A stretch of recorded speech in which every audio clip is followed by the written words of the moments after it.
Flight 847 was 37 minutes into what should have been a routine transcontinental journey when the smell of burning electrical components began filtering through the cabin air system. In seat 14B, a businessman typing on his laptop paused and sniffed the air, his expression shifting from concentration to concern. 3 rows behind him, a mother traveling with twin toddlers looked up from her tablet where she'd been playing cartoons to keep them occupied. The acrid odor was unmistakable now, growing stronger with each passing second. Preparing and narrating this type of story took us long efforts and hard work. So if you are enjoying the story, please consider subscribing to our channel. But it was Sarah Chen who noticed it first. Standing in the forward galley of the Boeing 777, she'd been preparing the beverage service when the scent hit her nostrils like a warning bell. Her hand froze halfway to the coffee pot, every muscle in her body going rigid with a recognition that most people would never possess. This wasn't just any burning smell. This was the specific scent of overheating avionics, of electrical systems pushed beyond their limits, of metal components beginning to fail at temperatures that spelled disaster at 40,000 feet. What the 312 passengers aboard Continental Flight 847 didn't know was that the woman they'd barely glanced at while boarding, the one who'd smiled politely while helping them stow their carry-on bags and demonstrating safety procedures they'd ignored, had spent 8 years flying missions over the mountains of Afghanistan. They didn't know that before she'd ever served. Her first cup of coffee at cruising altitude, she'd landed damaged aircraft in hostile territory while under enemy fire. They had no idea that the soft-spoken flight attendant checking seatbelts and offering extra pillows had once been Captain Sarah Chen, United States Air Force, holder of the Distinguished Flying Cross and veteran of more combat flight hours than most pilots would log in a lifetime. In 17 minutes, when the first flames would become visible through the cabin windows and the aircraft's emergency systems would begin their urgent warnings, these passengers would discover that their lives depended on someone they'd dismissed as just another face in a blue uniform. But for now, Sarah Chen stood in the galley, her trained senses already cataloging the signs of a developing emergency, while maintaining the calm exterior that had served her well in cockpits from Kandahar to Kabul, the Continental Airlines uniform she wore was pressed and professional, navy blue with silver trim that caught the cabin lights as she moved through her duties. Her dark hair was pulled back in the regulation style, neat and unobtrusive. At 5 feet 6 inches, she had the kind of unremarkable presence that allowed her to blend into any crowd, to become functionally invisible in the way that service industry workers often did. Passengers looked through her rather than at her, seeing the uniform and the function rather than the person wearing it. Her hands, though, told a different story if anyone had bothered to look closely. They were steady hands, confident hands, with calluses in specific places that spoke of years, gripping aircraft controls rather than serving trays. There was a small scar on her left index finger, barely visible, from where a piece of shrapnel had found its way past her flight gloves during a particularly difficult extraction mission near Bagram Air Base. On her right wrist, hidden beneath her sleeve, was a tattoo that she kept carefully concealed, the wings and dagger insignia of an Air Force combat pilot, with service dates that would have surprised anyone who assumed she'd spent her career asking if passengers wanted coffee or tea. Sarah had been working for Continental for 3 years now. Ever since her discharge from the Air Force, the transition to civilian life had been harder than any combat mission she'd ever flown. After years of commanding multi-million-dollar aircraft and making split-second decisions that determined whether her crew came home alive, she'd found herself struggling to find purpose in a world that seemed to move at a slower pace, where the stakes felt lower and the mission less clear. The airline job had been a compromise with reality. It kept her in the aviation industry, allowed her to travel, and provided the steady income and benefits that civilian life demanded. But it also meant being treated as invisible, as a servant rather than a professional, as someone whose primary qualification was the ability to smile while serving pretzels at 30,000 feet. Most days, she could handle the disconnect between who she'd been and who she appeared to be now. Most days, the mask of cheerful service came easily enough, but some days, like today, the old instincts kicked in hard. The burning smell in the cabin wasn't just an odor to her, it was intelligence, data, a piece of information that her trained mind immediately began processing and categorizing. Her years of flight training had taught her to recognize the early warning signs of system failures, to read the subtle indicators that separated minor malfunctions from catastrophic emergencies. And what she was smelling now made every alarm bell in her head start ringing. The other flight attendants hadn't noticed yet. Jessica, the lead attendant, was busy checking the manifest for passengers with special meal requests. Marcus, working the aft galley, was restocking the beverage cart for the service they'd planned to begin in 10 minutes. They were good at their jobs, professional and experienced, but their experience was in customer service, not aircraft systems. They knew how to handle difficult passengers, medical emergencies, and turbulence. They didn't know how to read the early signs of electrical fire at altitude. Sarah moved through the cabin with practiced ease, her eyes scanning not the passengers, but the aircraft itself. She noted the way the overhead lights in Section C were flickering almost imperceptibly, the slight vibration in the floor panels near row 15, the way the air conditioning system seemed to be working harder than usual. Individually, these signs might mean nothing. Together, they painted a picture that made her stomach tighten with recognition. In seat 8, Dr. Jennifer Martinez was reviewing patient files on her tablet, flying back to San Francisco after a medical conference in Boston. She was a trauma surgeon, accustomed to high-pressure situations and life-or-death decisions. But her expertise was in operating rooms, not aircraft emergencies. When she noticed the flight attendant's unusual behavior, the way she seemed to be examining the cabin itself rather than attending to passenger needs, she assumed it was just unusual thoroughness. 3 rows back, Robert Kim was trying to get his laptop to connect to the aircraft's Wi-Fi system. A software engineer for a major tech company, he understood complex systems and troubleshooting, but his knowledge was limited to computer networks and programming languages. The subtle signs that were setting off warning bells in Sarah's mind were completely invisible to him. When the Wi-Fi connection failed again, he simply assumed it was the typical inadequacy of airline technology. In the middle section, Maria Santos traveled with her elderly mother, helping her relocate to California to be closer to family. Maria worked as a nurse in a busy emergency department, skilled at remaining calm under pressure and managing multiple crises simultaneously. But her training was in medical emergencies, not mechanical failures. She noticed that the flight attendant seemed more attentive than usual, making more frequent trips through the cabin, but attributed it to good service rather than growing concern. Near the back of the aircraft, Captain Tom Bradley sat in civilian clothes, deadheading back to his home base after completing a series of flights on the East Coast. He was an experienced commercial pilot with over 20 years of flying experience, thousands of hours in various aircraft types, and the kind of situational awareness that came from decades of professional aviation. But he was off duty, relaxing with a novel and a glass of wine, not in the mindset of monitoring aircraft systems. The subtle changes that had caught Sarah's attention hadn't yet registered on his consciousness. The passengers continued their various activities, lost in books and movies and conversations, unaware that their flight attendant was conducting an informal but thorough assessment of their aircraft's condition.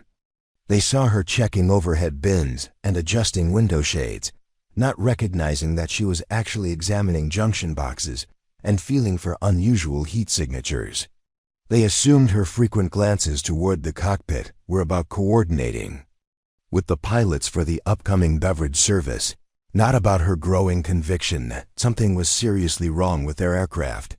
Sarah's military Training had taught her to trust her instincts, especially when multiple indicators suggested a developing problem. In combat situations, the difference between paranoia and prudence was often measured in lives saved or lost. She'd learned to act on incomplete information when the potential consequences of waiting for more data were too severe to risk. And right now, every instinct she'd developed over 8 years of military flying was telling her that Flight 847 was in the early stages of what could become a catastrophic emergency. But she was also acutely aware of her position. She was a flight attendant, not a pilot. She had no official authority over aircraft operations, no formal role in technical decision-making. If she raised concerns that turned out to be unfounded, she could face disciplinary action, possibly lose her job. The airline industry didn't encourage flight attendants to second-guess the technical crew, especially based on vague sensory impressions that couldn't be easily quantified or verified. Burning smell was getting stronger now, though still subtle enough that most passengers hadn't noticed. Sarah could see that Marcus had finally picked up on it. His expression showed the beginning of concern, though not yet alarm. Jessica was still focused on her paperwork, but Sarah knew it would only be minutes before the odor became obvious. To everyone in the cabin, the question was whether those minutes would be enough time to identify and address the problem before it escalated beyond control. In her Air Force career, Sarah had seen minor electrical issues become major fires in a matter of moments, especially at altitude where the thin air and low pressure created conditions that could accelerate certain types of failures. She'd also seen situations where early intervention had prevented disasters, where identifying problems in their initial stages had made the difference between a successful emergency landing and a tragedy. As she continued her circuit through the cabin, maintaining her professional demeanor while cataloging every unusual sight, sound, and smell, Sarah found herself caught between two identities. The flight attendant was supposed to focus on passenger comfort and service, to trust the pilots and technical crew to handle aircraft operations. But the combat pilot knew that in aviation, seconds mattered, that the difference between early detection and late recognition could determine whether everyone aboard lived or died. The aircraft continued its westward journey, maintaining its assigned altitude and heading while the first signs of electrical failure continued to develop in systems hidden behind panels and beneath floors. The passengers remained unaware, confident in the technology and expertise that kept modern aviation remarkably safe. But Sarah Chen knew that all technology could fail, that expertise had limits, and that when things went wrong at 40,000 feet, survival often depended on factors that couldn't be planned for or predicted. In the galley, she made a decision that would change everything. Instead of waiting for the problem to become obvious to everyone else, instead of trusting that someone else would notice what she'd already detected, she would act on her training and experience. She would find a way to alert the flight crew to the developing emergency while maintaining her cover as just another flight attendant doing her job. Because Sarah Chen knew something that none of the passengers could guess. In 17 minutes, their lives would depend on someone recognizing that the woman serving their drinks had once been entrusted with far more complex aircraft and far more dangerous missions than they could imagine. The cockpit of Flight 847 hummed with the quiet efficiency of modern aviation technology. Captain James Morrison, 52 years old with silver threading through his dark hair, had been flying commercial aircraft for Continental Airlines for over 15 years. His hands rested comfortably on the controls, monitoring the steady stream of data flowing across the flight management system displays. Everything appeared normal according to the instruments.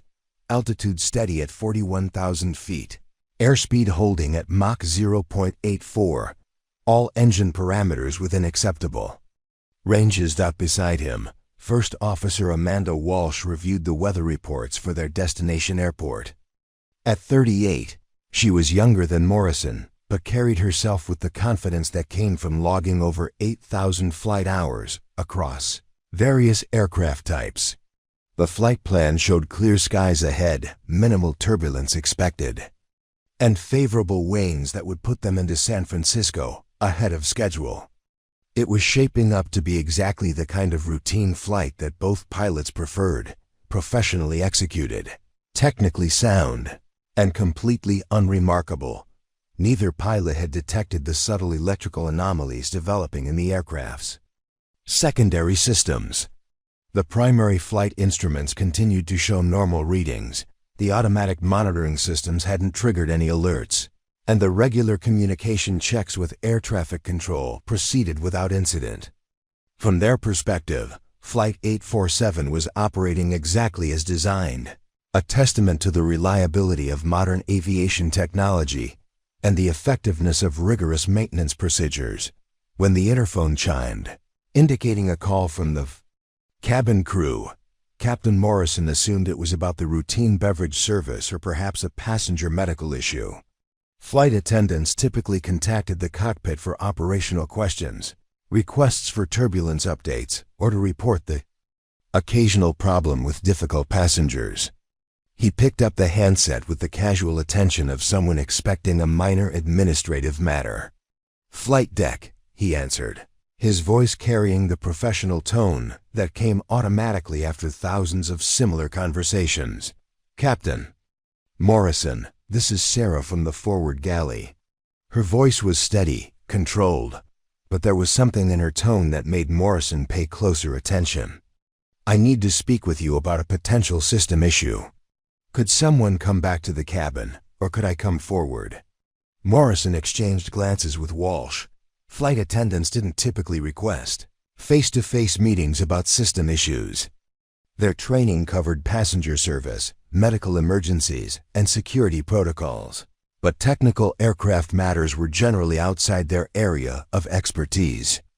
The request struck both pilots as unusual, though not necessarily alarming. "What kind of system issue are you referring to?" Morrison asked, his professional training kicking in.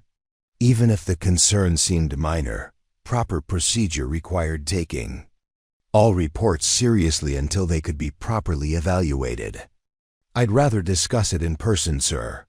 It involves electrical systems, and I want to make sure I'm communicating the details accurately."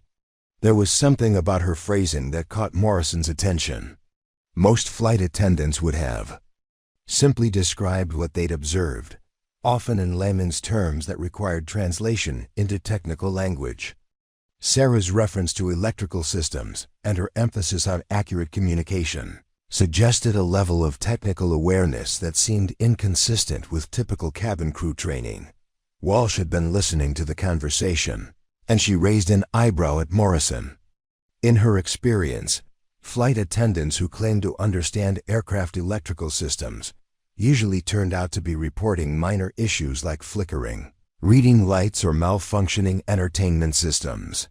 But something about this particular crew member's tone suggested she might be referring to something more significant. "Stand by," Morrison told Sarah, then covered the handset and turned to Walsh. "What do you think? Should I go back or have her come forward?" "Might as well have her come up," Walsh replied. "If it's nothing, we can clear it up quickly. If it's actually something worth looking at, we'll want to hear it directly." Morrison keyed the interphone again. "Sarah, you can come forward. We'll unlock the door." "Thank you, sir. I'll be right there." Something in her immediate response suggested she'd been expecting that answer, as if she'd already prepared for the conversation she was about to have. Morrison found himself wondering about the crew member he was about to meet. In his years of flying, he'd worked with hundreds of flight attendants, and most were skilled professionals who understood their role in the overall operation of the aircraft. But this one seemed different somehow, more technically oriented than usual. When the cockpit door opened 2 minutes later, Morrison turned to see a woman in her mid-30s, wearing the standard Continental Airlines flight attendant uniform. Her appearance was unremarkable. Professional bearing, neat appearance, the kind of competent demeanor expected in commercial aviation. But when she spoke, her voice carried an authority that seemed at odds with her position. "Captain first. Officer, thank you for seeing me. I need to report what I believe is a developing electrical fire somewhere in the forward cargo compartment, or possibly the main equipment bay." Morrison's attention sharpened immediately. This wasn't a report about flickering lights or entertainment. System problems. This was a crew member claiming to have detected one of the most serious emergencies possible in commercial aviation. Electrical fires at altitude could spread rapidly, compromise critical systems, and create situations that demanded immediate action. "What makes you think there's an electrical fire?" Walsh asked, her professional skepticism evident. "Are you seeing actual flames, smoke?" "No visible flame or smoke yet," Sarah replied, her tone remaining steady. "But I'm detecting the characteristic odor of burning electrical components, specifically what smells like overheating avionics equipment. It's stronger in the forward galley area and seems to be increasing gradually." Morrison studied her face, looking for signs of panic or uncertainty. Instead, he saw a calm professionalism that reminded him of the military pilots he'd known before transitioning to commercial aviation. Her description was technically precise, her demeanor controlled, and her apparent familiarity with aircraft systems struck him as unusual for a flight attendant. "Have any of the other crew members noticed this odor?" he asked. "One other crew member has started to pick up on it, but most passengers haven't noticed yet. However, I've also observed some secondary indicators that concern me." "What kind of secondary indicators?" Sarah's response demonstrated a level of technical knowledge that surprised both pilots. "Intermittent flickering in the overhead lighting.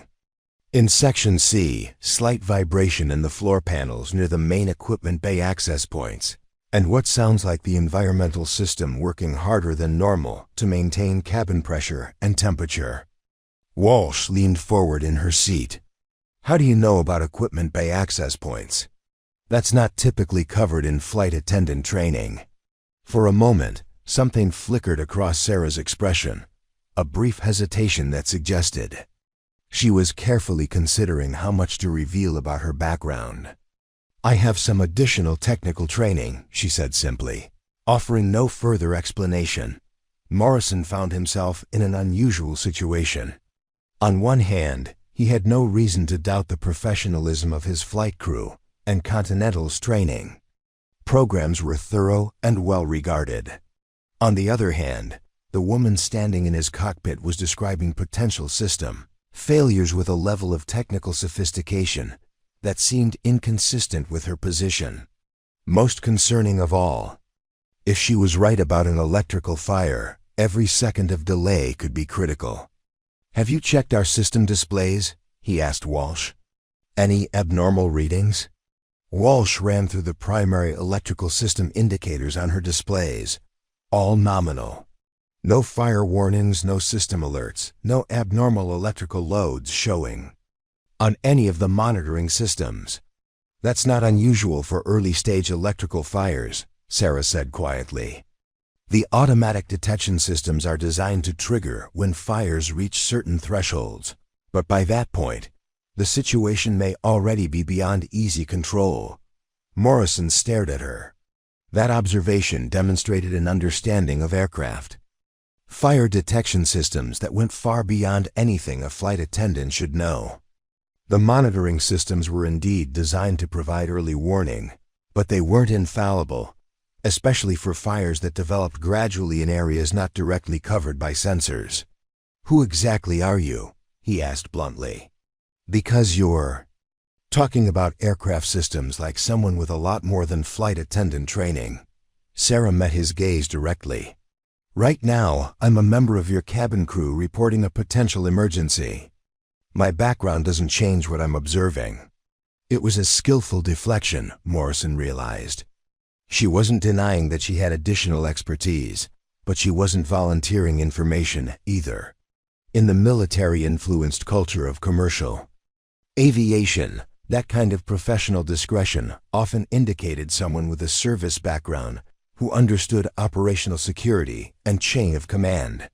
"Look," Walsh interjected, "electrical fires don't mess around. If there's even a chance—" "She's right. We need to take this seriously." Morrison nodded. In aviation, the bias was always toward safety, toward taking potential problems seriously rather than dismissing them. But he also had to consider the possibility that an overly imaginative crew member was creating a problem where none existed.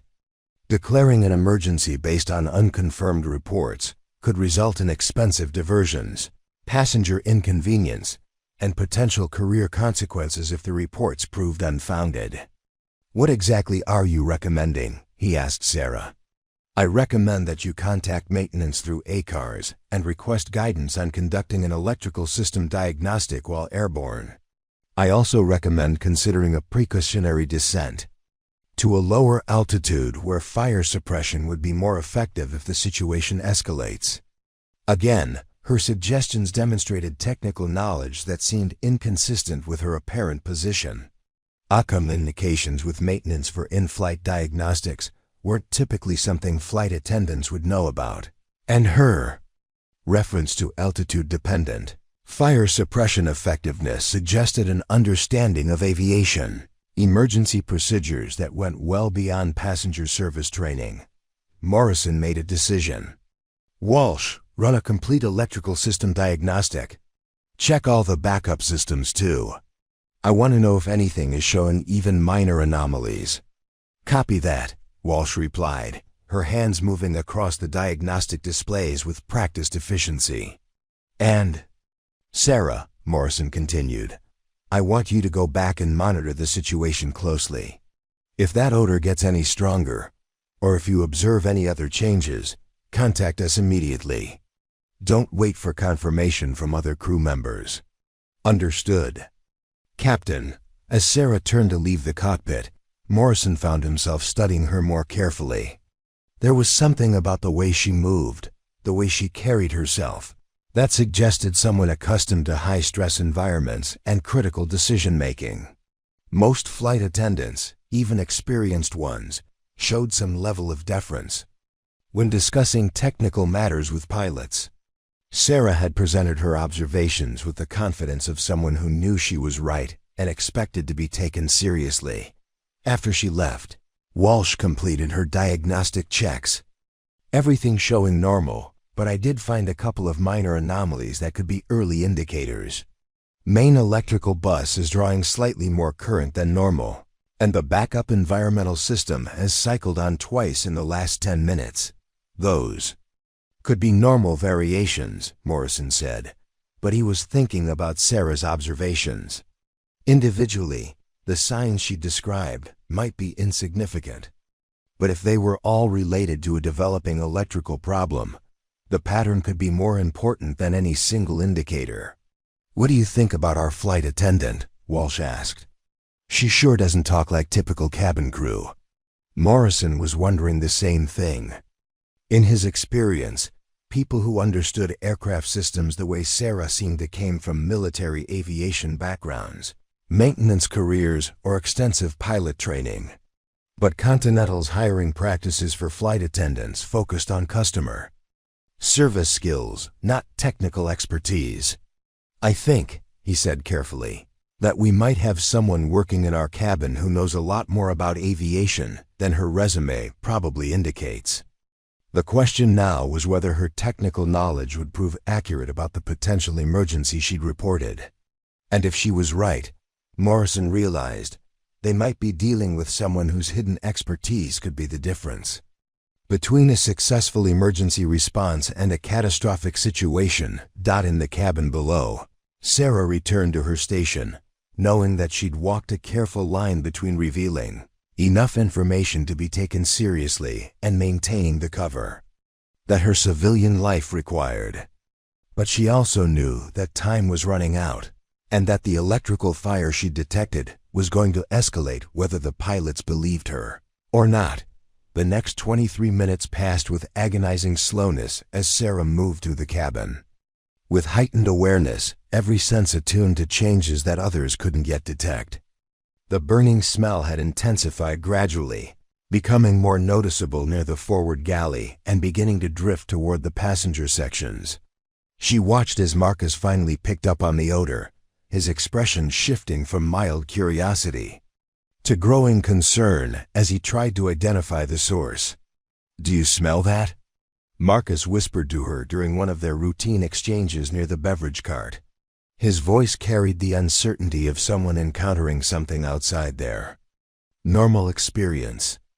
"I noticed it earlier," Sarah replied, keeping her tone neutral while her mind continued its rapid assessment of the situation. "I've already spoken with the flight deck about it." Marcus looked relieved that someone else had taken responsibility for what seemed like a potentially serious issue. In the hierarchy of commercial aviation, flight attendants were trained to report unusual observations to the pilots, who had the technical expertise and authority to determine appropriate responses. Most cabin crew members were comfortable staying within their defined roles, trusting that others would handle the technical aspects of flight operations. But Sarah's comfort zone extended far beyond the boundaries of traditional flight attendant responsibilities. Her years of military aviation had taught her to think systematically about aircraft emergencies, to understand how seemingly minor problems could cascade into major crises, and to recognize when situations demanded immediate action regardless of normal protocols or chain of command considerations. She could feel the subtle changes in the aircraft's behavior that most passengers and even experienced crew members wouldn't notice. The environmental system was indeed working harder now, cycling more frequently as it struggled to maintain proper air quality in the face of contamination from the developing electrical fire. The vibrations she detected earlier were becoming more pronounced, suggesting that whatever was overheating was beginning to affect structural components or mounting systems. Most concerning of all, the electrical anomalies were starting to manifest in ways that would soon become obvious to everyone aboard.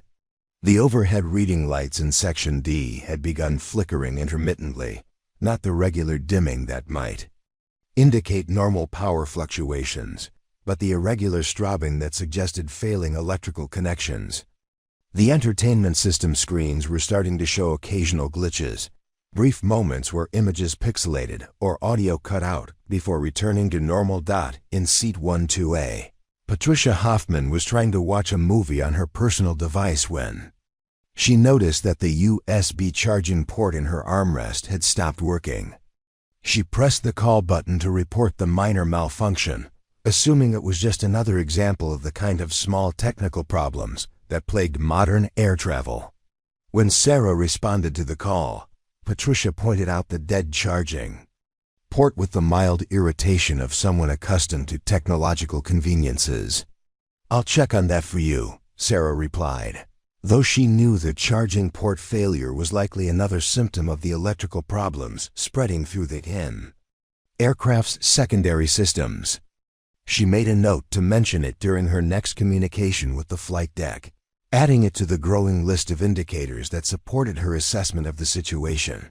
3 rows behind Patricia, businessman David Chen was becoming increasingly frustrated with his laptop's inability to maintain a stable connection to the aircraft's internet system. The connection would work for a few minutes, then drop out entirely, then reconnect with reduced bandwidth before failing again. As someone who managed network infrastructure for a living, he recognized the signs of intermittent connectivity issues, but he attributed them to the notoriously unreliable nature of airborne internet systems rather than any broader technical problems. Sarah noted his repeated attempts to reconnect, understanding that the internet system's instability was likely related to the same electrical issues affecting other aircraft systems. Modern commercial aircraft relied on integrated electrical networks that connected everything from critical flight systems to passenger amenities. When problems developed in the primary electrical distribution systems, the effects often appeared first in the less critical secondary systems before spreading to more essential components near the rear of the aircraft. Captain Tom Bradley had finally noticed the slight changes in cabin lighting and environmental system sounds. His years of aviation experience had given him an unconscious awareness of normal aircraft operations, the subtle rhythms and patterns that indicated everything was functioning properly. The deviations he was observing were minor but consistent. With his experience of electrical system irregularities, however, Bradley was off-duty and relaxing in civilian clothes, not in the mindset of actively monitoring flight operations. His training told him that the flight crew would be handling any technical issues, and his position as a passenger rather than an operating crew member meant he had no formal role in aircraft operations. So while he made mental notes of the anomalies he was observing, he didn't feel compelled to take any immediate action. Sarah wished she could approach him directly, knowing that another experienced pilot would immediately understand the significance of the signs she was tracking. But doing so would risk exposing her own aviation background in a way that could complicate her carefully maintained civilian identity. Instead, she continued her systematic monitoring of the situation, documenting the progression of symptoms. While maintaining her role as a flight attendant focused on passenger service. In the middle section of the cabin, Dr. Jennifer Martinez was beginning to notice that several passengers seemed mildly uncomfortable, though they weren't expressing specific complaints. As a trauma surgeon, she was trained to observe people for signs of distress or illness, and she was picking up on subtle indicators that suggested some passengers were being affected by air quality changes. Nothing dramatic or immediately concerning, but a pattern of increased fidgeting, more frequent coughing, and general restlessness that suggested environmental factors might be involved. She considered mentioning her observations to a flight attendant, but the symptoms were so mild and nonspecific that she wasn't sure they warranted attention. Airline cabins were notorious for dry air and recycled atmosphere that could cause minor discomfort even under normal conditions. Without more concrete evidence of a problem, she decided to continue monitoring the situation rather than creating what might be unnecessary concern. Sarah noticed Dr. Martinez's attentive observation of other passengers and recognized the systematic approach of someone with medical training. During one of her passes through the cabin, she paused beside the doctor's seat under the pretense of checking her seatbelt and tray table position. "Is everything comfortable for you, Dr. Martinez?" she asked, having noted the woman's title during the boarding process. "Fine, thank you," Martinez replied, then hesitated. "Though I am noticing that several passengers seem a bit uncomfortable." Nothing specific, just minor signs that might suggest air quality issues. Sarah felt a surge of respect for the doctor's observational skills and professional awareness. "I appreciate you mentioning that. We're monitoring cabin environmental systems and will definitely keep an eye on passenger comfort." It was a carefully neutral response that acknowledged the doctor's concerns without revealing the extent of Sarah's own worries about the situation. But the confirmation from a medical professional that passengers were beginning to show subtle signs of exposure to contaminated air added urgency to her growing conviction that the electrical fire was progressing beyond the early stages. Back in the forward galley, Jessica had finally picked up on the burning odor that Sarah and Marcus had been tracking. Her expression showed the kind of concern that came from recognizing something potentially serious, but not having the technical background to assess its implications. As the senior flight attendant, she felt responsible for determining whether the situation required escalation to the flight deck, but she was also aware of the potential consequences of overreacting to what might be a minor issue.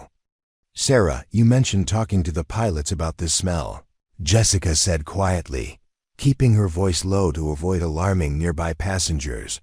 "What did they say?"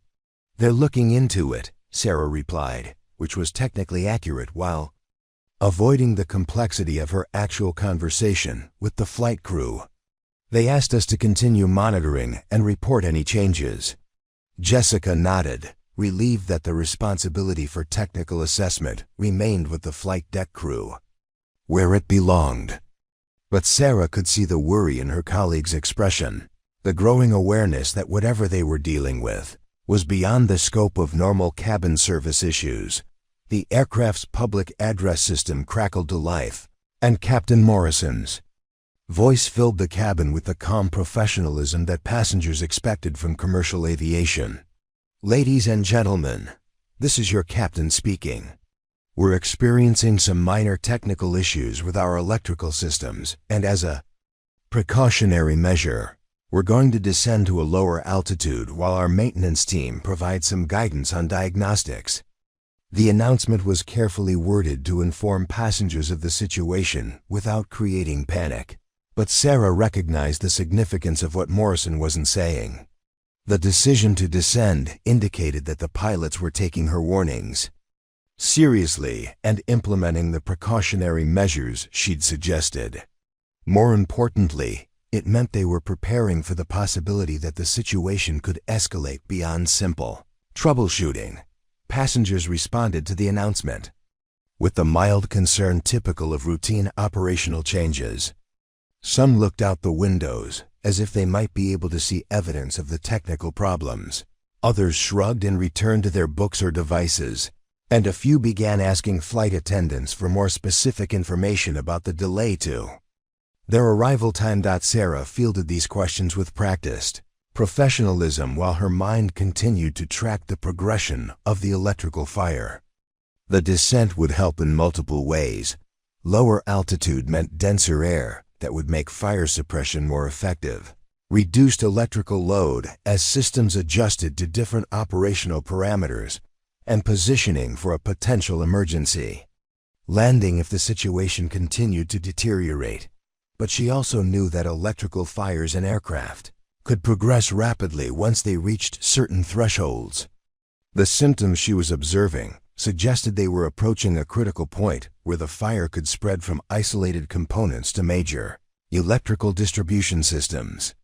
If that happened, the aircraft could lose critical systems rapidly, creating a situation that demanded immediate emergency procedures. As the aircraft began its gradual descent, Sarah positioned herself near the forward galley, where she could best monitor the progression of the burning odor and observe any changes in passenger behavior or aircraft systems. Her years of military training had taught her to prepare for multiple contingencies simultaneously, to think several steps ahead of developing situations, and to be ready to act decisively when circumstances demanded immediate response. The other flight attendants continued their duties with increasing awareness that something unusual was happening, but they remained within their established roles and responsibilities. Sarah envied their ability to trust that others would handle the technical aspects of the emergency, even as she felt the weight of knowledge that told her the situation was likely to get much worse before it got better. In the cockpit above, Morrison and Walsh worked through diagnostic procedures and emergency checklists, but Sarah knew they were operating with incomplete information about the fire's location and progression. Soon, very soon, the developing emergency would require expertise and decision-making that went beyond normal commercial aviation protocols. And when that moment came, Sarah would have to decide whether to maintain her carefully constructed civilian identity or reveal the military aviation background that could make the difference between a successful emergency response and a tragedy at 40,000 feet. The first visible flames appeared exactly 19 minutes after Sarah's initial warning to the flight deck, erupting from an overhead panel near row 8 with a sudden orange glow that transformed the cabin atmosphere from concerned awareness to immediate alarm. The small tongue of fire lasted only seconds before the aircraft's automatic suppression system activated, spraying chemical retardant that temporarily extinguished the visible flames but filled that section of the cabin with acrid smoke. Passengers in the immediate area reacted with the startled cries and rapid movement typical of people confronting unexpected danger. Several jumped from their seats, others pressed against windows trying to get away from the source of the fire, and the general murmur of conversation gave way to urgent questions and barely controlled panic. The smell of burning electrical components, which had been subtle enough for most people to ignore, suddenly became overwhelming and unmistakable. Sarah was moving toward the affected area before the flames had even been suppressed, her training kicking in with automatic precision. But she wasn't the only one responding to the emergency. From the rear of the aircraft, a man in civilian clothes was already making his way forward with the purposeful stride of someone who knew exactly what he was doing and had every right to be doing it. Colonel Michael Harrison, United States Air Force, had been traveling in civilian clothes on personal leave, but his military bearing was unmistakable to anyone who knew what to look for. At 48 years old, he carried himself with the confidence of someone accustomed to command authority, and his immediate response to the emergency showed none of the hesitation typical of passengers suddenly confronted with aircraft problems. Harrison had noticed the electrical anomalies that Sarah had been tracking, but his perspective as a senior military officer had led him to assume the commercial flight crew was handling the situation appropriately. Military and civilian aviation operated under different protocols, and his experience with transport aircraft had taught him that commercial crews were generally well trained for emergency procedures. But the appearance of actual fire changed his assessment of the situation dramatically. As Harrison moved forward through the cabin, his trained eye cataloged details that most passengers missed: the pattern of electrical failures, the location of the fire outbreak, and the aircraft's response systems all pointed to a specific type of emergency that he'd studied extensively in military aviation safety courses. More concerning, the suppression system's activation suggested that the fire had reached a threshold that indicated serious structural or system threats. Sarah was directing passengers away from the affected area when Harrison reached her position. Their eyes met for a moment, and something passed between them, a recognition of shared experience and professional competence that transcended their apparent civilian roles.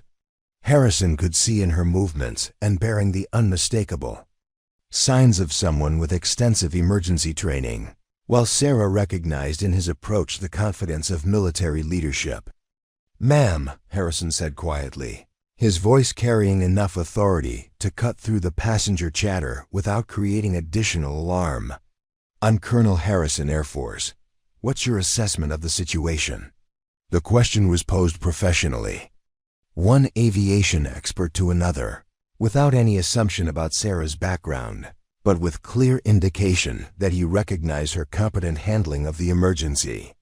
His approach suggested he was prepared to defer to her knowledge if she demonstrated expertise, but also ready to take charge if the situation required military command authority. Sarah felt a moment of decision crystallizing.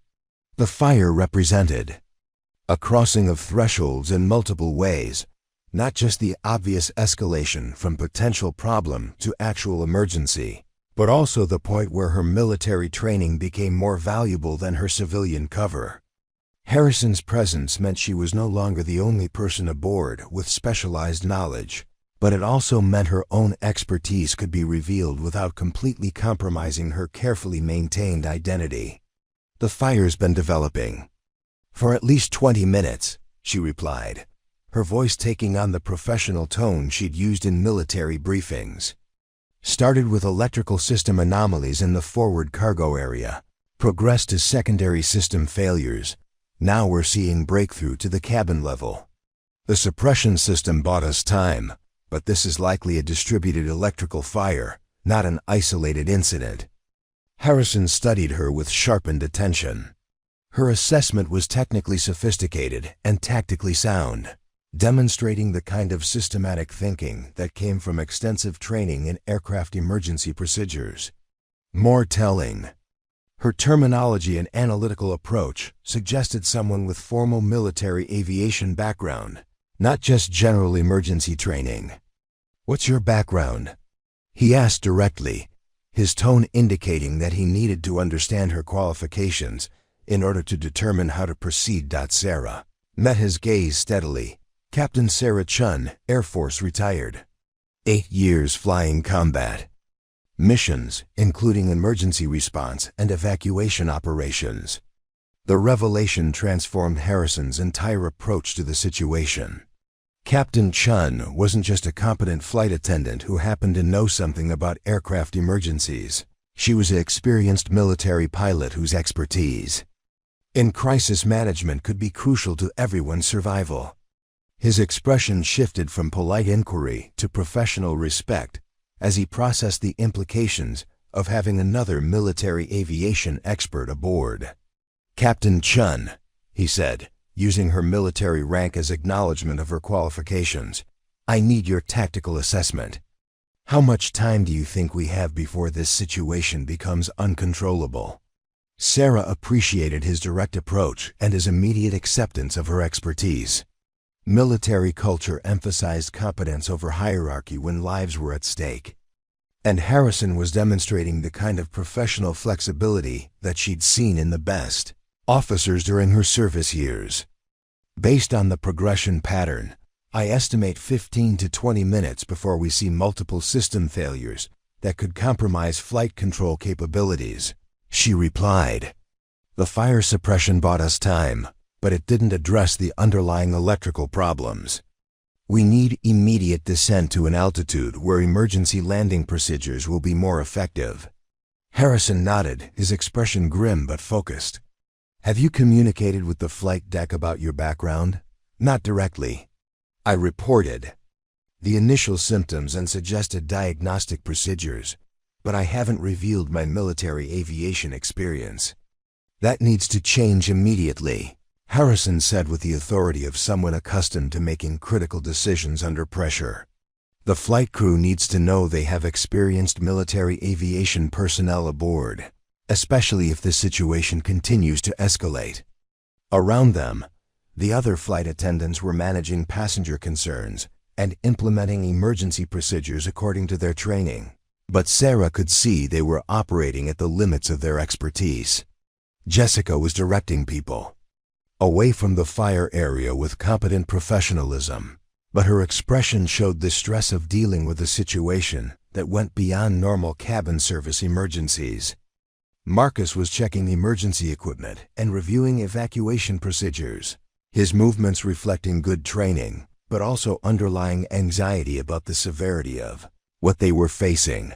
The passengers were displaying the range of reactions typical in aircraft emergencies, some remaining remarkably calm, others showing obvious signs of stress and fear, and a few beginning to demand more information than the crew could safely provide. Dr. Martinez had moved to assist an elderly passenger who was showing signs of respiratory distress from the smoke, her medical training allowing her to provide practical help even though she couldn't address the underlying emergency. "I need to get to the flight deck," Sarah told Harrison. "The pilots need to understand the tactical situation from someone with relevant experience." Preparing and narrating this type of story took us long efforts and hard work. So if you are enjoying the story, please consider subscribing to our channel. "Agreed," Harrison replied. "I'll coordinate passenger management and emergency preparations in the cabin. If this escalates to evacuation procedures, we'll need to maintain order and ensure everyone understands the protocols." Their quick exchange demonstrated the kind of efficient communication that characterized military operations under stress. Both officers understood their respective roles and capabilities, both recognized the severity of the situation they were facing, and both were prepared to act beyond the normal boundaries of their apparent civilian positions. Sarah made her way toward the cockpit, but the route took her past Captain Bradley, who had been observing the emergency response with the professional interest of an experienced pilot. As she passed his seat, he reached out to get her attention. "Excuse me," Bradley said quietly, his voice carrying the tone of someone who had recognized expertise in her handling of the situation. "I'm Captain Bradley, Continental Airlines. I've been watching how you're managing this emergency, and your approach suggests more than standard flight attendant training." Sarah paused, realizing that her military bearing and tactical thinking were becoming obvious to other aviation professionals. Captain Bradley, I'm Sarah Chen. I have military aviation background, and I'm on my way to brief the flight deck about the tactical situation. Bradley's expression showed immediate understanding and relief. How bad is this? We're looking at a distributed electrical fire that's likely to compromise multiple systems within the next 15 to 20 minutes, Sarah replied. I'm recommending immediate emergency descent and preparation for possible emergency landing. Procedures. Is there anything I can do to help? Bradley asked, his professional instincts overriding his off-duty status. Stay ready to assist with passenger management if we need to implement evacuation procedures, Sarah told him. Having another experienced pilot available could be crucial if this situation continues to escalate. Bradley nodded, his expression showing the kind of focused concern that came from understanding the seriousness of aircraft electrical fires. I'll be ready to help however you need. Sarah continued toward the cockpit, knowing that the next few minutes would determine whether Flight 847's emergency remained manageable or escalated into a crisis that would test everyone's training, experience, and ability to function under extreme pressure. Behind her, Colonel Harrison was already taking charge of passenger coordination with the quiet authority that came from years of military leadership, while Captain Bradley prepared to provide additional aviation expertise if needed. The aircraft continued its descent through the thin air of high altitude, but Sarah knew that altitude changes alone wouldn't solve the underlying problem. The electrical fire was following its own timeline, progressing through aircraft systems according to the physics of electrical failure rather than the preferences of human planning. Soon, very soon, everyone aboard would discover whether the combination of military expertise, commercial aviation training, and professional competence would be enough to bring them safely back to the ground. In the cockpit ahead, Captain Morrison and First Officer Walsh were still working through diagnostic procedures and emergency checklists, but Sarah knew they were about to receive information that would change their entire approach to the crisis they were facing. The quiet flight attendant who had reported electrical system concerns was about to reveal herself as a military aviation expert, whose tactical knowledge could determine whether everyone aboard lived or died. The time for maintaining civilian identities and normal operational procedures had passed. Flight 847 was now in the hands of military-trained professionals who understood that survival sometimes required acting far beyond the boundaries of normal authority and protocol. When Sarah reached the cockpit door, she could hear the urgent tone of radio communications between the flight crew and air traffic control. Captain Morrison's voice carried the controlled tension of a pilot, managing a developing emergency while trying to maintain normal operational procedures. The conversation was technical and precise, focused on coordinating the aircraft's descent and securing priority handling for what was being described as a minor electrical issue requiring precautionary measures. Sarah knocked on the cockpit door using the emergency pattern that would identify her as crew rather than a passenger. The door opened quickly, revealing First Officer Walsh's concerned expression. Behind her, Morrison was engaged in rapid communication with multiple ground facilities, coordinating their descent profile and requesting emergency equipment to be standing by at the nearest suitable airport. Sarah, Walsh said, her voice showing the strain of managing multiple emergency procedures simultaneously. How's the situation in the cabin? Any passenger injuries from the fire?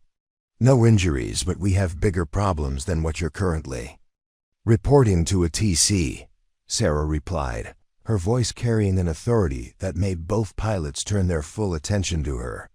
Captain Morrison, I need to brief you on the tactical situation, and I need to tell you something about my background that's relevant to our current emergency. Morrison paused his radio communications and turned to face her directly. The expression on his face suggested he was beginning to suspect that the flight attendant standing in his cockpit possessed knowledge that went far beyond normal cabin crew training. Before we continue, Sarah said, her voice taking on the crisp professional tone she'd used in military briefings. "I'm Captain Sarah Chen, United States Air Force, retired. 8 years flying combat missions in Afghanistan, including multiple emergency evacuations and aircraft recovery operations. I have extensive experience with aircraft electrical fires and emergency procedures that go beyond what's covered in commercial aviation training." The silence in the cockpit was profound. Morrison and Walsh exchanged glances that reflected their complete reassessment of the situation they were facing. Having a retired military pilot aboard during an aircraft emergency changed everything about their tactical options and resource availability. "Captain Chen," Morrison said, his voice showing immediate respect for her military rank and experience, "what's your assessment of our current situation?" Sarah moved further into the cockpit, positioning herself where she could see the instrument displays and communicate clearly with both pilots. Her demeanor shifted subtly but unmistakably from civilian flight attendant to military officer, providing tactical briefing to fellow aviation professionals. "We're dealing with a distributed electrical fire that began in the forward cargo compartment electrical systems approximately 40 minutes ago," she began, her presentation organized and systematic. "The fire has progressed through secondary electrical distribution systems and has now breached cabin-level components. The suppression system activation we just experienced indicates the fire has reached thermal thresholds that suggest extensive system compromise." Walsh was making notes as Sarah spoke, her pilot training recognizing the value of detailed intelligence about their emergency situation. "What's your prediction for system failure progression?" "Based on the pattern I've been tracking, we're likely to see cascading electrical failures within the next 10 to 15 minutes, Sarah replied.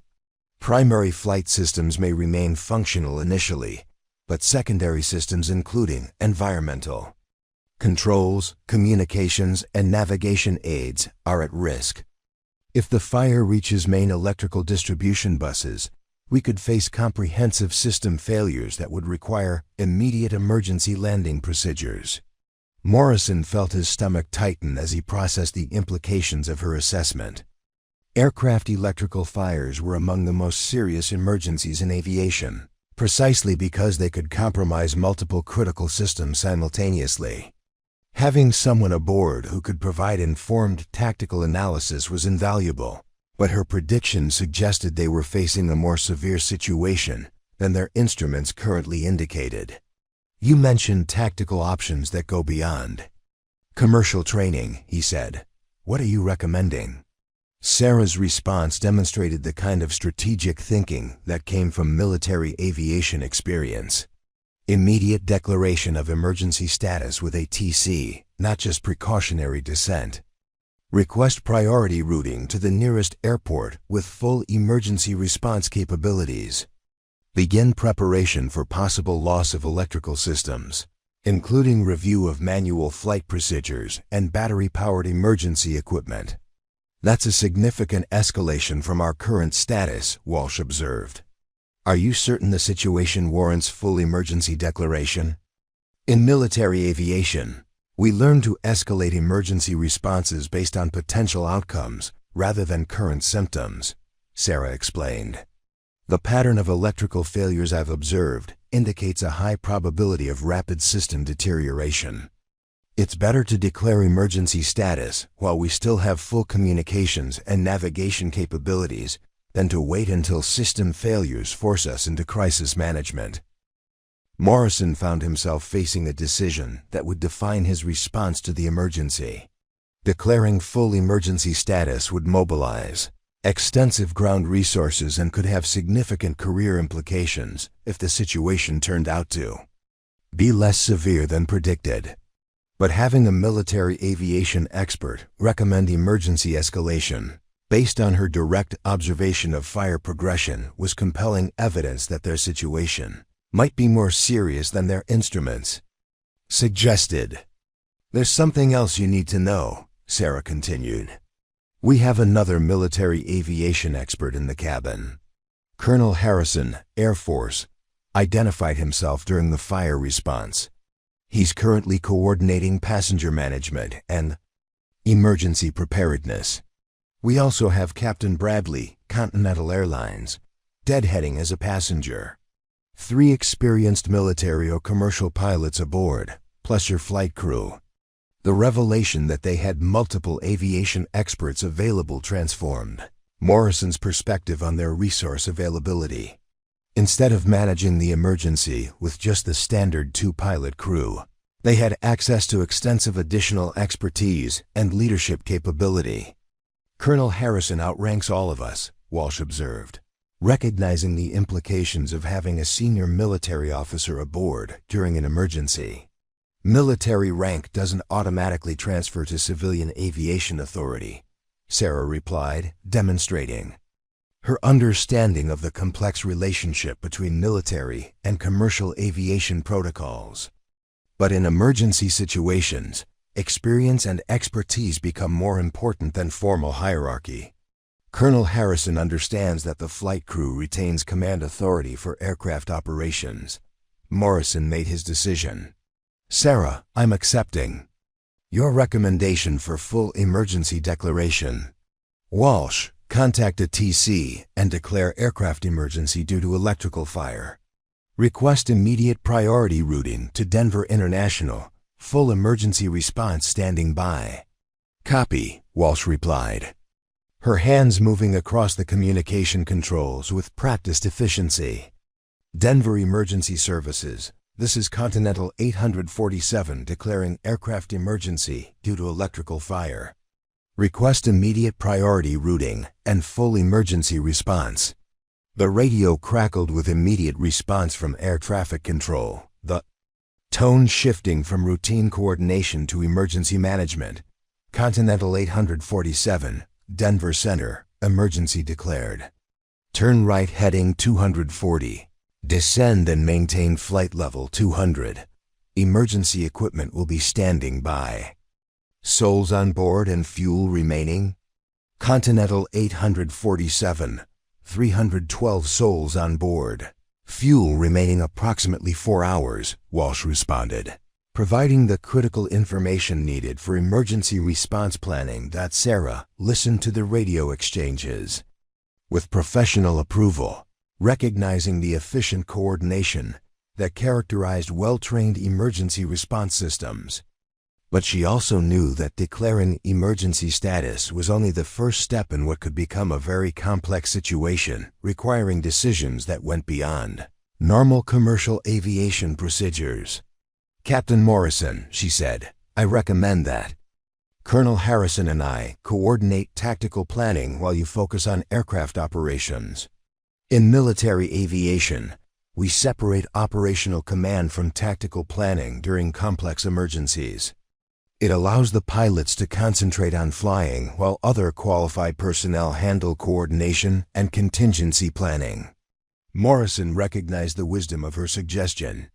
Military aviation had developed sophisticated approaches to emergency management that could be valuable in their current situation. Agreed. You coordinate with Colonel Harrison on passenger management and emergency preparedness. Keep me informed of any tactical recommendations. I'll also coordinate with Captain Bradley, Sarah added. His knowledge of Continental specific emergency procedures could be valuable for passenger briefings and evacuation planning if that becomes necessary. As Sarah prepared to return to the cabin, Morrison realized that their emergency had evolved from a standard aircraft electrical problem into a complex situation requiring military-level coordination and planning. Having experienced military personnel aboard was turning from a fortunate coincidence into a potentially crucial factor in everyone's survival. Captain Chen, he said as she reached the cockpit door, thank you for the tactical briefing. Keep us informed of any changes in the fire progression. Will do, Captain Morrison. We'll have this situation under control. Sarah's confidence was based on more than just optimism. Her military training had taught her that most aviation emergencies could be managed successfully with proper planning, coordination, and execution of established procedures. But her experience had also taught her that the next few minutes would determine whether their emergency remained manageable or escalated into a crisis that would test everyone's training and professional competence. As she made her way back through the cabin, Sarah could see that the situation was beginning to affect passenger behavior in ways that would require careful management. The visible fire and suppression system activation had made the emergency obvious to everyone aboard, and people were displaying the range of reactions typical in high-stress situations. Some remained remarkably calm, others showed obvious anxiety, and a few were beginning to demand information and reassurance that went beyond what standard procedures could provide. Colonel Harrison had positioned himself where he could observe the entire cabin while maintaining proximity to the emergency equipment storage areas. His military bearing and obvious competence had already had a calming effect on passengers near his location, demonstrating the value of visible leadership during crisis situations. The next phase of their emergency would test whether the combination of military expertise, commercial aviation training, and professional coordination would be sufficient to bring Flight 847 safely back to the ground before the electrical fire compromised their ability to control the aircraft. The electrical fire's progression accelerated with devastating suddenness. 12 minutes after Sarah's emergency briefing in the cockpit, what had been a manageable crisis involving isolated system failures suddenly exploded into a cascading emergency as the fire reached the main electrical distribution panel behind the forward galley. The aircraft's lights flickered once, twice, then half the cabin plunged into emergency lighting as primary electrical systems began failing in rapid succession. The sound was unmistakable to anyone with aviation experience, the sharp crackling of electrical arcing followed by the distinctive pop of circuit breakers tripping under overload conditions. Sarah heard it from her position near row 12 and immediately understood that they had crossed the threshold from contained emergency to potential catastrophe. The fire had found the main electrical arteries of the aircraft, and the systematic failures she had predicted were beginning exactly on schedule. In the cockpit, alarms began sounding as critical systems dropped offline. The primary navigation display flickered and went dark, followed immediately by the flight management computer, and then the autopilot system. Captain Morrison felt the aircraft shudder slightly as electronic flight control systems switched to backup modes, the subtle change in handling characteristics indicating that they were now flying on reduced automation and emergency power sources. We're losing primary electrical systems, First Officer Walsh announced, her voice tight with controlled urgency as she scanned the rapidly changing instrument displays. Navigation, communication, and flight management computers are down, switching to backup systems and battery power. Morrison's hands moved to the manual flight controls as the autopilot disconnected, the aircraft suddenly requiring direct pilot input for basic flight operations.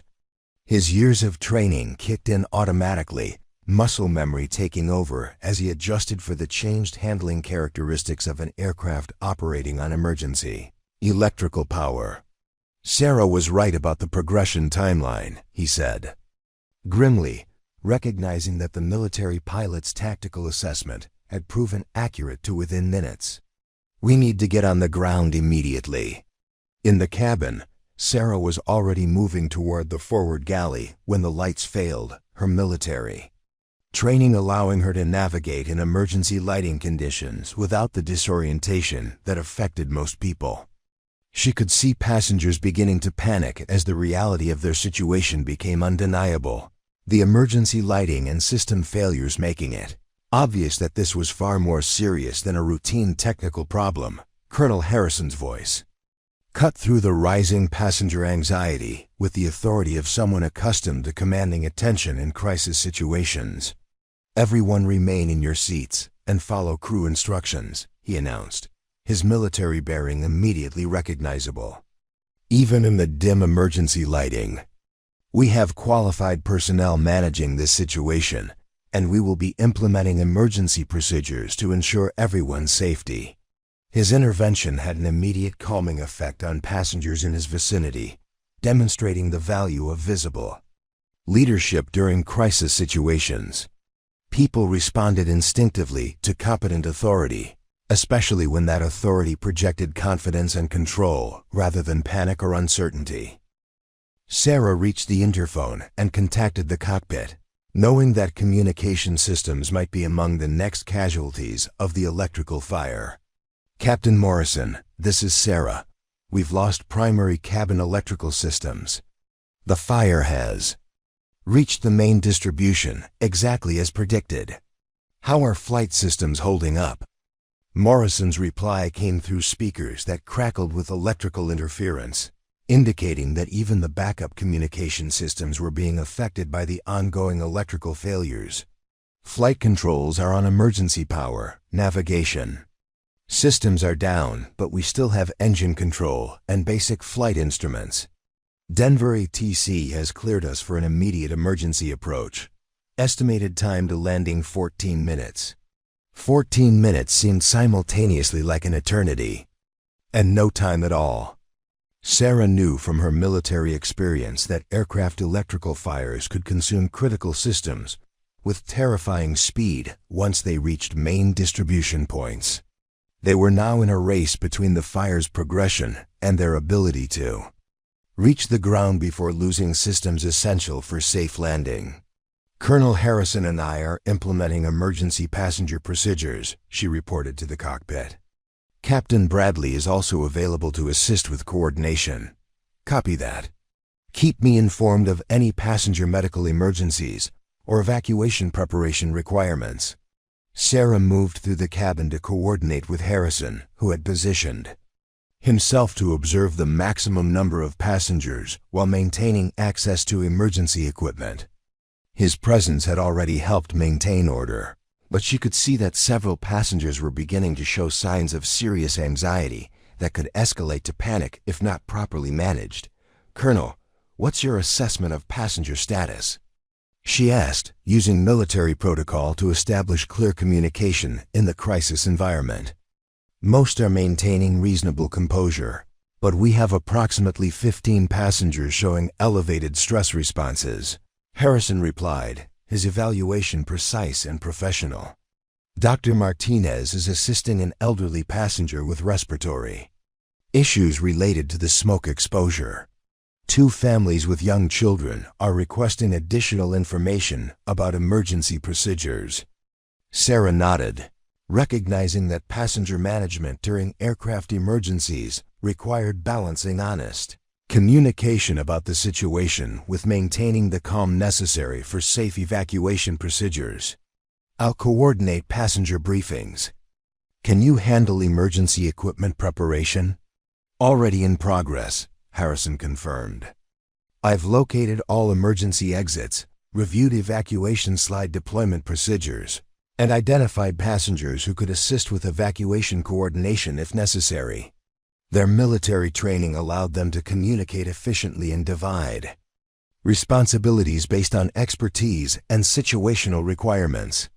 Sarah moved toward the passenger address system, knowing that her next announcement would need to provide essential information while maintaining the confidence necessary for effective emergency management. "Ladies and gentlemen, this is your cabin crew," she began, her voice carrying the calm authority she had used in military briefings. "We are currently experiencing electrical system problems that require us to implement emergency procedures. The flight crew is managing the situation professionally, and we are proceeding to an immediate emergency landing at Denver International Airport." She paused, allowing passengers to process the information before continuing with specific instructions. "Please ensure your seatbelts are securely fastened. Review the safety card in your seat pocket and identify the nearest emergency exit.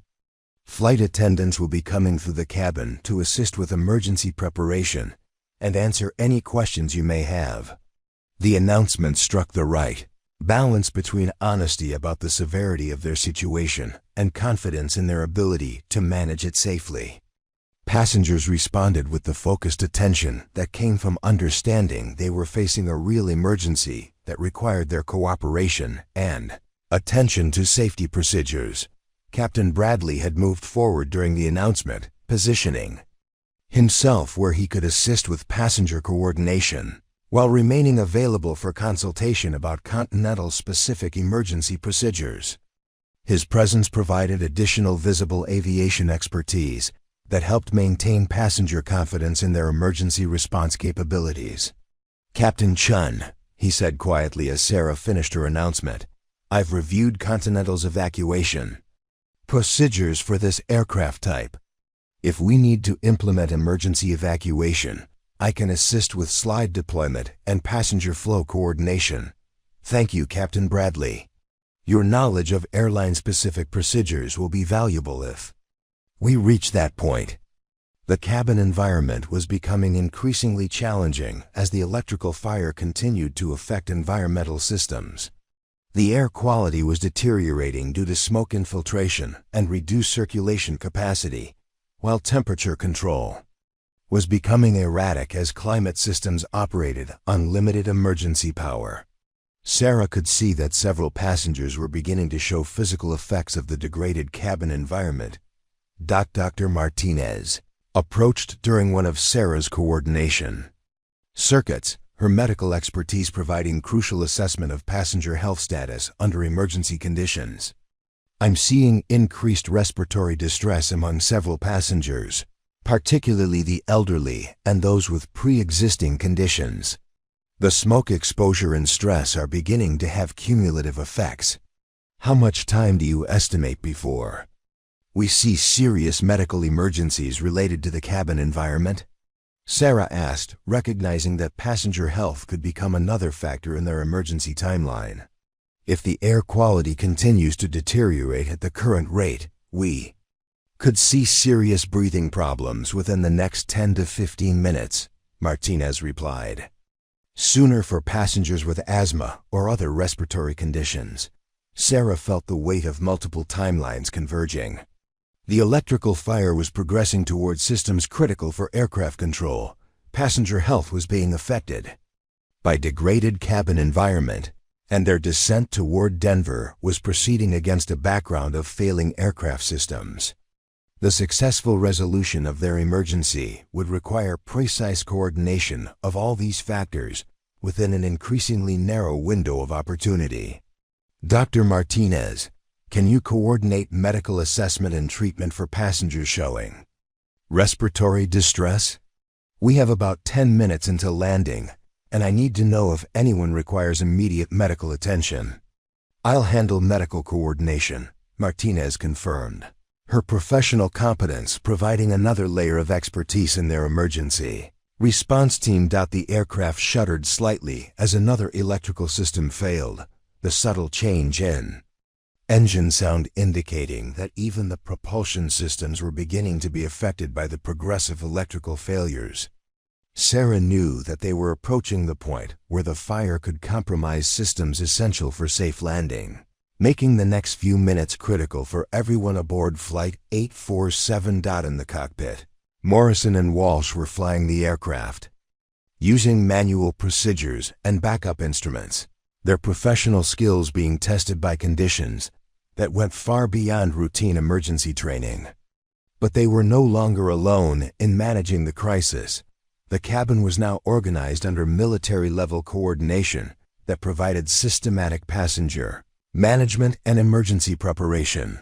The combination of military aviation expertise, commercial flying experience, and medical professional competence was creating an emergency response capability that exceeded what any individual crew member could have provided alone. Whether that would be sufficient to bring everyone safely to the ground depended on the next critical minutes. As Flight 847 continued its emergency descent toward Denver, the approach to Denver International Airport unfolded under conditions that tested every aspect of the crew's emergency training and the improvised command structure that had emerged from the crisis. With primary navigation systems offline and communication equipment functioning intermittently, Captain Morrison was flying the aircraft using manual procedures that hadn't been required in commercial aviation for decades. The Boeing 777 responded sluggishly to control inputs as backup electrical systems struggled to maintain essential flight functions. From the tower at Denver International, the emergency was visible as a faint trail of smoke streaming from the aircraft's forward section, confirming ground controllers' worst fears about the severity of the electrical fire. Emergency vehicles lined the runway. Fire trucks, ambulances, and specialized aircraft rescue equipment positioned for immediate response. The airport had cleared all other traffic, creating an empty corridor of airspace dedicated entirely to bringing Flight 847 safely to the ground. Continental 847, Denver Tower. You are cleared for emergency landing runway 34 right. Emergency equipment is in position. Be advised we have visual confirmation of smoke from your aircraft, the tower controller announced, his voice carrying the controlled tension of someone managing a potentially catastrophic situation. Denver Tower, Continental 847. We have lost primary electrical systems due to fire. Flying on backup power and manual controls. Request emergency vehicles follow our rollout in case of evacuation requirement, Morrison replied, his hands steady on the controls despite the challenging flying conditions in the cabin. Sarah had positioned herself where she could observe both passenger status and coordinate with Colonel Harrison and Captain Bradley for potential evacuation procedures. The emergency lighting cast everything in an eerie amber glow, while the smell of electrical fire had become pervasive throughout the aircraft. Despite the deteriorating conditions, the passengers were displaying remarkable composure under the leadership of the military officers who had taken charge of emergency coordination. Dr. Martinez moved between passengers who were showing respiratory distress, providing medical attention while monitoring for signs that the cabin environment was becoming dangerously toxic. Her assessment was grim but manageable. Several passengers needed immediate medical attention upon landing, but no one was in immediate life-threatening condition from smoke exposure. Sarah, Harrison called from his position near the emergency exits. I need you to review evacuation procedures with the passenger assistants we've identified. If we need to evacuate after landing, we want civilian passengers who can help coordinate the process. Sarah nodded and moved toward the passengers Harrison had selected, individuals who had demonstrated calm competence during the emergency and appeared physically capable of assisting others. Among them was Patricia Hoffman, the businesswoman, who had complained about her charging port earlier, and David Chen, the network engineer who had been struggling with internet connectivity. Both had shown steady nerves and helpful attitudes as the crisis developed. Ms. Hoffman, Mr. Chen, Sarah addressed them with the authority of her military background fully evident now. We may need to implement emergency evacuation procedures after landing. Are you willing to assist other passengers with evacuation if necessary? Absolutely, Patricia replied immediately, her earlier minor irritation replaced by focused concern for everyone's safety. What do you need us to do? David nodded his agreement. I've been watching the flight attendants' procedures.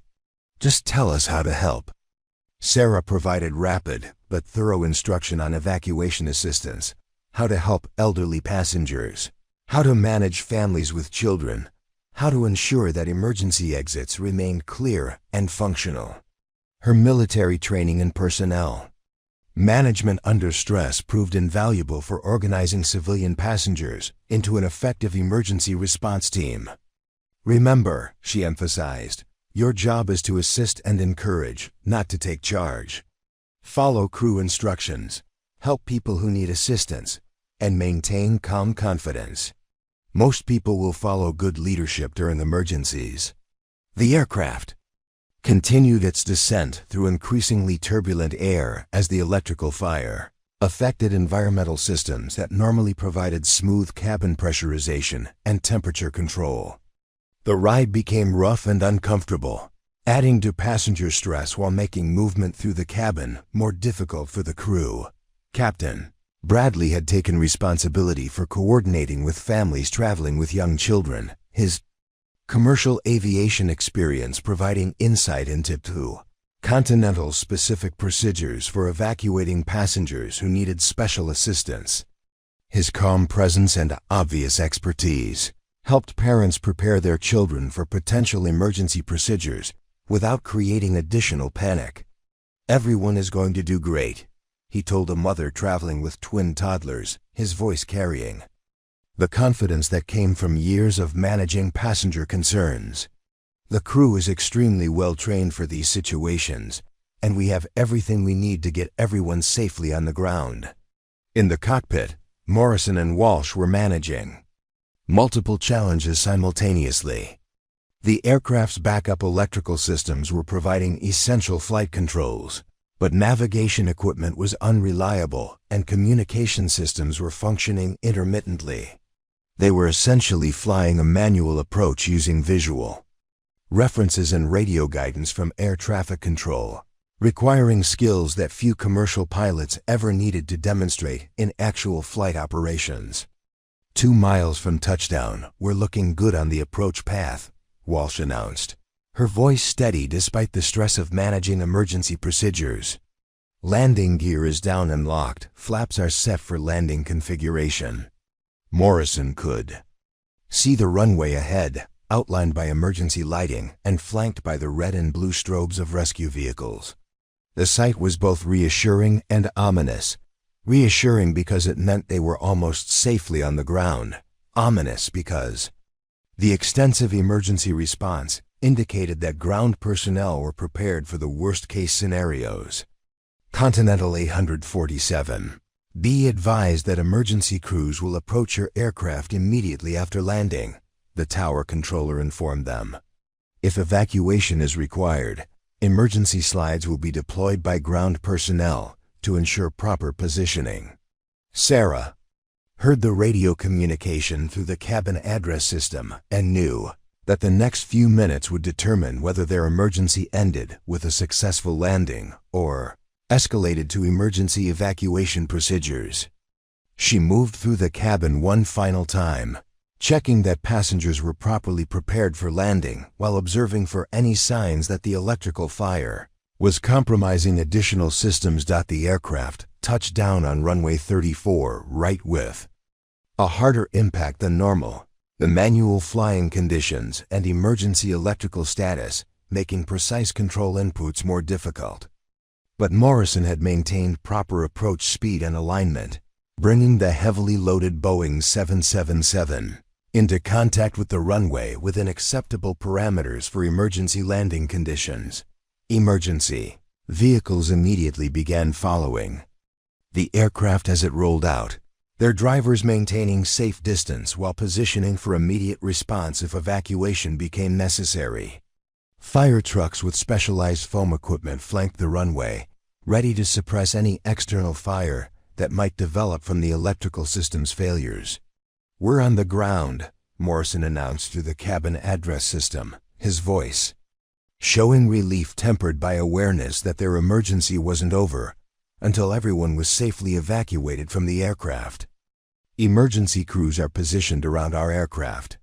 Please remain seated until we receive clearance from emergency personnel about evacuation procedures."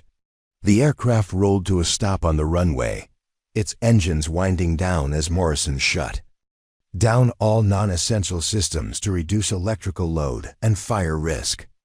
Around them, emergency vehicles moved into position with practiced efficiency, their crews preparing for immediate response while assessing the aircraft's external condition for signs of fire or structural damage. Sarah could see through the windows that ground personnel were approaching with thermal imaging equipment, scanning the aircraft's exterior for heat signatures that would indicate fire location and intensity. The professional competence of the emergency response team was evident in their coordinated approach to assessing and managing the situation. "Ladies and gentlemen," Sarah announced, her voice carrying the authority she had maintained throughout. "The emergency We have landed safely at Denver International Airport. Emergency personnel are evaluating our aircraft to determine the safest evacuation procedures. Please remain seated and follow crew instructions. We will have you off the aircraft and in the terminal as quickly as safety procedures allow. Colonel Harrison positioned himself near the main cabin door, ready to coordinate with ground personnel about evacuation procedures. His military experience with emergency response operations provided valuable insight into the coordination between aircraft crew and ground emergency teams. Captain Bradley moved to assist elderly passengers and families with children, ensuring they were prepared for whatever evacuation procedures might be required. His knowledge of Continental's specific emergency protocols helped bridge the gap between military-style emergency management and civilian airline procedures. Dr. Martinez prepared to provide immediate medical assessment for passengers showing respiratory distress, knowing that ground medical personnel would need rapid briefing about smoke exposure and treatment requirements. The emergency response that had begun with Sarah's detection of electrical system anomalies was now in its final phase, with professional emergency crews taking charge of passenger evacuation and aircraft fire suppression. The improvised military command structure that had managed the crisis in flight had succeeded in bringing everyone safely to the ground. But the full resolution of their emergency would require continued coordination between aircraft crew and ground personnel. Through the cabin windows, passengers could see fire trucks positioning foam equipment and emergency personnel in protective gear approaching their aircraft. The sight was both intimidating and reassuring.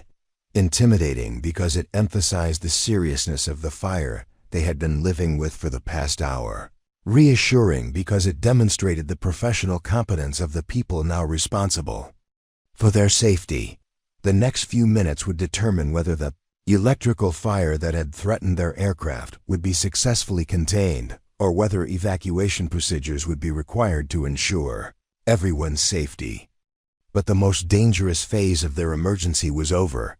They were on the ground, surrounded by professional emergency responders, and under the care of people trained specifically for aircraft fire suppression and passenger evacuation. Evacuation of Flight 847 proceeded with military precision despite the complexity of moving 312 passengers from an aircraft with active electrical fires burning in multiple compartments. Ground emergency crews had determined that while the fires were contained within electrical systems and posed no immediate threat of fuel ignition or structural collapse, the continued production of toxic smoke made rapid passenger evacuation the safest course of action. Sarah stood at the primary cabin door, coordinating passenger flow as emergency slides deployed with the distinctive whoosh of pressurized inflation systems. Her military training in personnel management under stress proved invaluable as she directed passengers toward exits while maintaining the calm efficiency that prevented panic in high-stress situations. Each passenger received brief instructions about slide procedures before stepping onto the evacuation equipment that would carry them safely to the ground. Sit down, arms crossed, feet together. Push off when you reach the bottom. She instructed each person, her voice carrying the authority that came from years of emergency training. Ground personnel will assist you at the bottom of the slide. Colonel Harrison had positioned himself at the overwing emergency exit, where his military bearing and obvious competence helped passengers navigate the more complex procedure of exiting through the smaller opening. His years of experience with emergency evacuations in military contexts translated directly to civilian aircraft procedures, and his calm directions helped people who had never used emergency equipment execute the procedure safely. Step high. Over the wing sill, turn toward the trailing edge. Slide down feet first, he directed, his hands steadying passengers as they negotiated the unfamiliar process. Take your time, don't rush. Ground crews are ready to help you. Captain Bradley coordinated evacuation from the aft section of the aircraft, where families with young children and elderly passengers required additional assistance with emergency procedures. His experience with Continental-specific evacuation protocols ensured that special needs passengers received appropriate help while maintaining the overall flow of people toward safety. "I've got her," he told an elderly woman who was hesitant about using the evacuation slide. "You're going to sit down right here, and I'll help guide you onto the slide. It's like a playground slide, just bigger." Dr. Martinez moved through the evacuating passengers, identifying those who would need immediate medical attention upon reaching the ground. Her assessment of smoke exposure and stress-related health issues provided ground medical teams with critical information about treatment, priorities, and resource allocation. "This passenger has asthma and has been experiencing respiratory distress," she informed paramedics waiting at the bottom of the evacuation slides. "This one is elderly with possible cardiac stress, and these 3 children were seated near the original fire location and have had extended smoke exposure." The professionalism of the emergency response was evident in every aspect of the evacuation process. Ground crews positioned themselves at each evacuation slide to assist passengers as they reached the ground, while medical personnel provided immediate assessment and treatment for anyone showing effects of smoke exposure or evacuation stress. Fire suppression teams continued working around the aircraft, using specialized foam and chemical agents to contain the electrical fires while ensuring that fuel systems remained secure. In the cockpit, Captain Morrison and First Officer Walsh completed their emergency shutdown procedures before joining the evacuation process.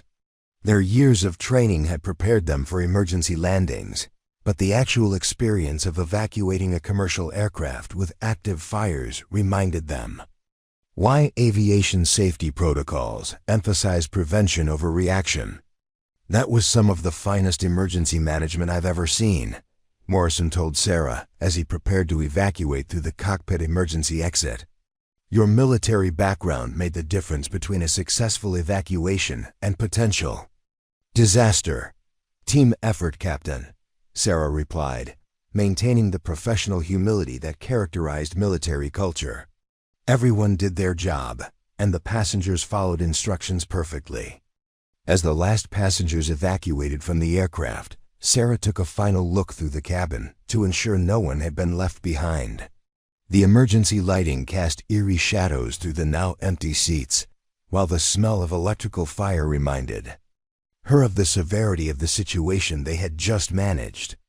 Her years of military service had taught her to appreciate moments like this when training, professionalism, and luck combined to bring everyone home safely. The evacuation was completed in 11 minutes from the first deployment of emergency slides, well within the industry standard for passenger evacuation from large commercial aircraft. All 312 passengers and crew members were safely on the ground, with only minor injuries related to evacuation procedures and no serious medical emergencies from smoke exposure. Ground emergency crews immediately began passenger accountability procedures, checking names against the flight manifest to ensure everyone had been safely evacuated. Temporary shelters were established on the tarmac to protect evacuees from weather while transportation to the terminal was organized. The logistics of managing over 300 people in an emergency situation required coordination between multiple agencies and support organizations. Patricia Hoffman found herself helping other passengers navigate the confusion of post-evacuation procedures, her natural organizational skills proving valuable in the chaotic environment following emergency evacuation. "The buses will take us to the terminal where Continental has set up a passenger assistance center," she explained to a group of confused travelers. "They'll help with rebooking flights, hotel accommodations, and contact with family members." David Chen used his technical knowledge to help passengers retrieve essential items from carry-on luggage that had been left behind during evacuation, coordinating with airline personnel about procedures for recovering personal belongings from the aircraft. Once fire suppression operations were completed, the elderly passenger who had shown respiratory distress during the flight was transported to a local hospital for observation, her condition stable but requiring medical monitoring due to extended smoke exposure. Dr. Martinez accompanied her in the ambulance, providing continuity of care and detailed information about her symptoms and treatment during the flight. Fire suppression operations continued for another 47 minutes after passenger evacuation was completed, with specialized teams working to ensure that all electrical fires were completely extinguished and that no rekindling could occur. The Boeing 777 would require extensive inspection and repair before returning to service, but the quick action of emergency crews had prevented total loss of the aircraft. 3 days after the emergency landing, Continental Airlines held a formal debriefing session to review the incident and identify lessons learned that could improve future emergency responses. The session brought together flight crew, cabin crew, ground emergency personnel, and passenger representatives to provide comprehensive analysis of all aspects of the emergency. The early detection and reporting of electrical system anomalies was crucial to the successful outcome, stated Chief Pilot Robert Chen during the debriefing. Flight attendant Sarah Chen's technical knowledge and systematic observation prevented a minor electrical issue from escalating to catastrophic failure. Sarah sat quietly during much of the debriefing, her civilian identity once again taking precedence over her military background. But when asked directly about her emergency management approach, she provided insights that reflected her years of aviation experience. In emergency situations, information is the most valuable resource, she explained. Early detection allows for early intervention, which provides more options for successful resolution. The key is systematic observation and professional communication between all members of the emergency response team. Colonel Harrison, who had returned to his military duties, participated in the debriefing via video conference. His perspective on passenger management during aircraft emergencies provided valuable input for improving Continental's emergency procedures. The passengers responded exceptionally well to clear, confident leadership, he observed. When people understand what's happening and what they need to do, most will follow instructions effectively. The key is maintaining calm authority while providing accurate information about the situation and required actions. Captain Bradley's insights about Continental's specific procedures helped identify areas where emergency training could be enhanced to better prepare crew members for complex situations requiring coordination between multiple aviation professionals with different backgrounds and expertise. The incident resulted in several changes to Continental's emergency procedures, including enhanced training for flight attendants on aircraft, systems observation, and improved coordination protocols when multiple aviation professionals are aboard during emergencies. The airline also implemented new procedures for rapid identification and utilization of passenger expertise during crisis situations. 6 months later, Sarah received a letter from Continental Airlines offering her a position as a flight instructor, specializing in emergency procedures training. The offer recognized her unique combination of military aviation experience and practical emergency management skills demonstrated during Flight 847's crisis. She declined the offer, preferring to maintain her civilian life and continue working as a flight attendant. But the incident had reminded her that service could take many forms, and that sometimes the most important contributions came from being in the right place at the right time with the right skills and the willingness to use them. The story of Flight 847's emergency landing became part of aviation safety training curricula at flight schools and airlines around the world. It demonstrated the value of systematic observation, early intervention, and professional coordination in managing aircraft emergencies. More importantly, it showed how individual expertise and quiet competence could make the difference between successful emergency management and potential disaster. for the passengers who had been aboard Flight 847. The experience became a reminder that heroism often came in unexpected forms, not the dramatic, attention-seeking kind portrayed in movies, but the quiet professionalism of people doing their jobs with exceptional skill under extraordinary circumstances. The flight attendant who had served them coffee and checked their seatbelts had turned out to be someone whose military training and aviation expertise had quite literally saved their lives. Sarah returned to her regular flight attendant duties the following week, once again serving passengers who had no idea of her background or the skills she brought to her apparently routine job. But she carried with her the satisfaction of knowing that when circumstances demanded it, she had been ready to step beyond the boundaries of normal duties to ensure that everyone made it home safely. In aviation, as in life, the most important victories were often the ones that prevented disasters rather than recovering from them. Flight 847's successful emergency landing represented the kind of quiet excellence that kept the aviation system safe: professional competence, systematic training, and the willingness of individuals to exceed normal expectations when lives depended on their actions. 1 year later, Sarah Chen stood in the same terminal at Denver International Airport, waiting for her crew assignment. A young woman approached her hesitantly, recognition dawning in her eyes. "Excuse me, aren't you the flight attendant from Continental 847? The one who saved everyone during that electrical fire?"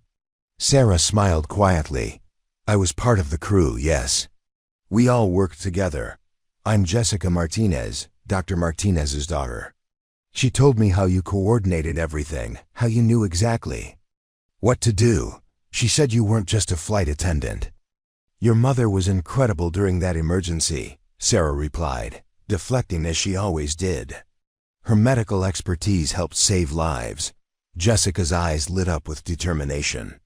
"Because of what happened that day, I decided to become a pilot.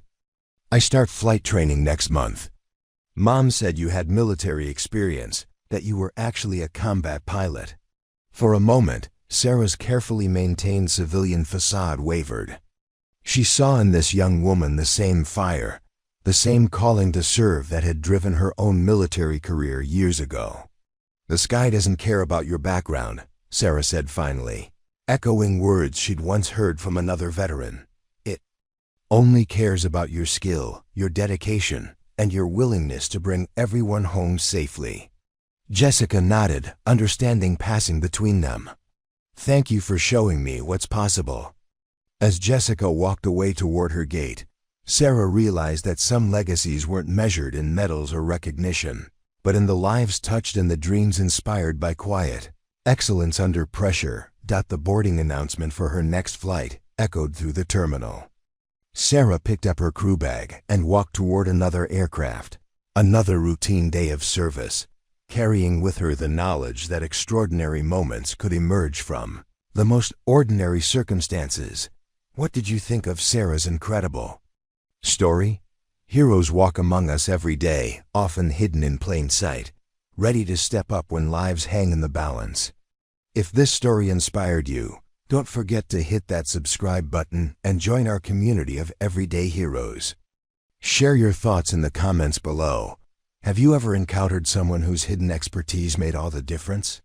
Ring the notification bell so you never miss these amazing stories of ordinary people doing extraordinary things. Until next time, remember, excellence speaks louder than words, and true heroes earn respect through action, not recognition.